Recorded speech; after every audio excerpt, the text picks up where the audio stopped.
দোয়া দোয়া করা এটা নেকি।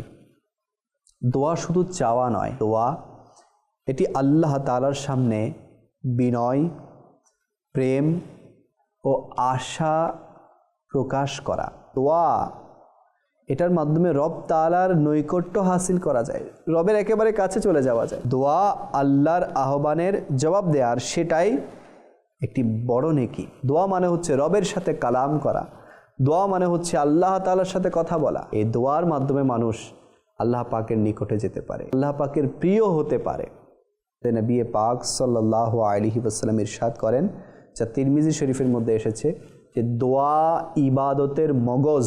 তো আমাদের উচিত যে দোয়া করা। ইবাদত করলাম, এখন তো অনেক মানুষ ইবাদত করে চলে যায়, দোয়া করে না। নেক দোয়া করা, আচ্ছা কোনো অবৈধ দোয়া করা যাবে না, দোয়ার মধ্যেও কিন্তু ভালো কিছু চাইতে হবে। আপনি যদি অবৈধ কিছু চান যেটা শরীয়ত অনুমতি দেয় না, এটা আবার নেকি হবে না, এটা আবার গুনাহের শামিল হয়ে যাবে।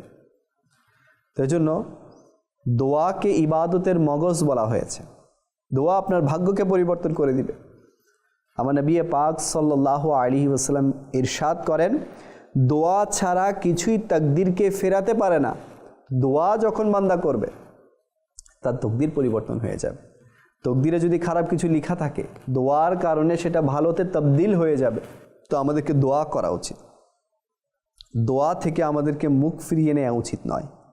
দোয়া না করা এটা হচ্ছে অহংকার। জি হ্যাঁ, নবী পাকের ফরমান, বলা হচ্ছে যে ব্যক্তি আল্লাহর কাছে চায় না, আল্লাহ তার উপর রাগান্বিত হন। অর্থাৎ দোয়া করা নেকির চিহ্ন আর দোয়া না করা ক্ষতির কারণ।